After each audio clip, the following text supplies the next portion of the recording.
A short update of my previous video about rocket engines. I realized after a review that there are some questions that people would have about especially about the size of the nozzle that is changing, or different stages have different type of nozzles, and I would like to clarify that. So what is actually the reason that this nozzle is changing in size and shape?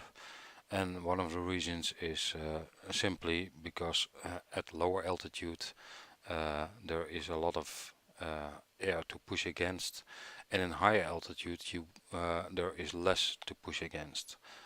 So what does this mean? It simply means that you need, at higher altitude, you need more surface area of this nozzle to push against the sparse air particles that are still in the atmosphere. And to give you an example of that, here we have a picture of some nozzle designs. At sea level you have a relative small nozzle. The thick dense atmosphere doesn't require a very large nozzle, and then higher speeds is more beneficial for the rocket, for the efficiency of the rocket. At higher altitude, the nozzle ideally would get bigger, and the reason again is if you have a big area and you have less air particles, air molecules below this rocket, then you need more surface area to create the barrier that you want to push against, represented by the atmosphere. So, and that's basically the reason why the nozzle is getting bigger when in second stages or third stages of rocket.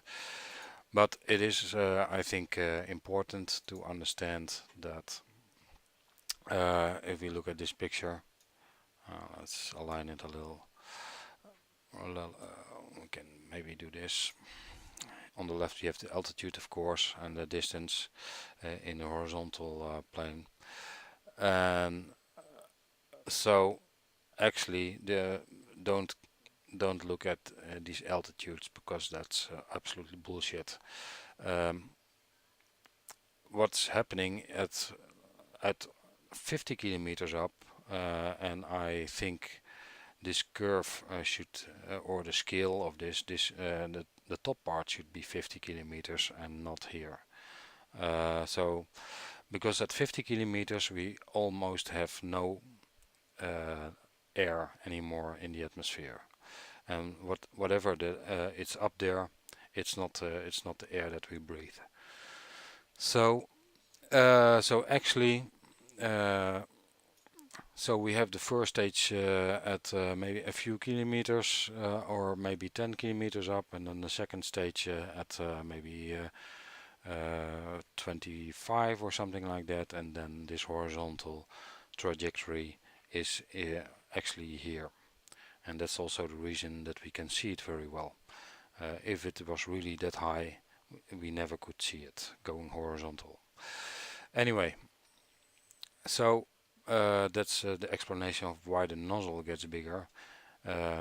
If there's no atmosphere, you can make the nozzle 20 kilometers wide. It doesn't matter anymore, because there's nothing to push against. So the size of the nozzle isn't relevant anymore, only for the speed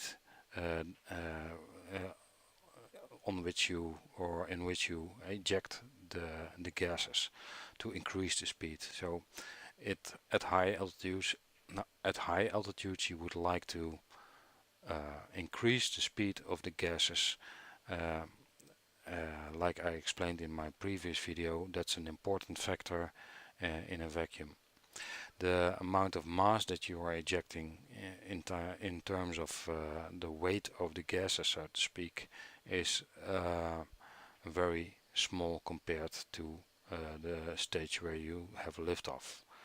So at higher altitude, let's say at 30 kilometers, there is a much less air, and there's almost no fuel left anymore.